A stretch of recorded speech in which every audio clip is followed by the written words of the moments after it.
आपल्या करकम गावातून जाणारा शक्तीपीठ महामार्ग याला विरोध करण्यासाठी आपण सर्वजण या ठिकाणी जमलेलो आहोत।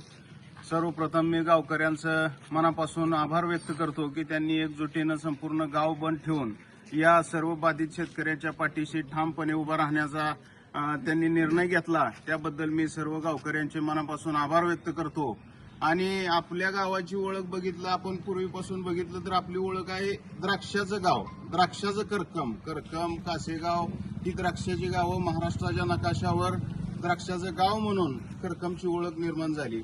मग अशा द्राक्षाच्या बागात जर आपल्या या शक्तीपीठ महामार्गामुळे जर जात असतील तर त्या शक्तीपीठ महामार्गाचा काही उपयोग नाही। कारण जो महामार्ग आपल्याला पिठाला महाग करेल असा शक्तीपीठ आम्हाला काय कामाचा आहे।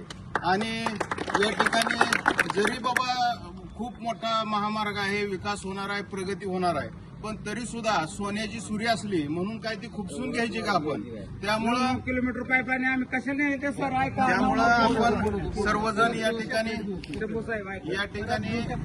आपण या महामार्गाला विरोध करण्यासाठी या ठिकाणी जमलेलो आहोत।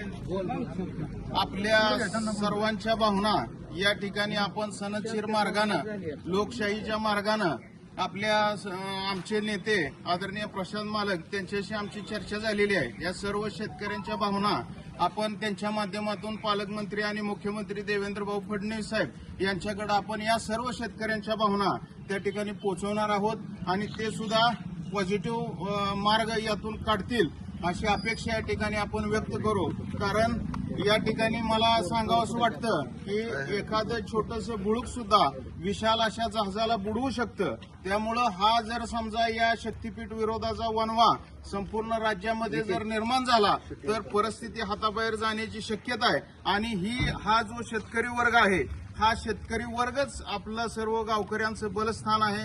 आतापर्यंत आमच्या सुखदुःखामध्ये सर्वांच्याच या सर्व शेतकरी बागायतदारांचा, द्राक्ष बागायतदारांचा सिंहाचा वाटा आहे। यशामध्ये अपयशामध्ये त्यांचं आम्हाला खूप मोठं पाठबळ या ठिकाणी लाभलेलं आहे आणि आज त्यांच्यावर वेळ आल्यानंतर आपण त्यांच्या पाठीशी ठामपणे उभा राहणं ही आमची भूमिका आहे, एवढंच या ठिकाणी सांगतो। आणि आपल्या भूमिकेमध्ये आम्ही 100% आपल्या बरोबर आहोत एवढंच या ठिकाणी अभिवचन देतो आणि माझे 2 शब्द थांबवतो।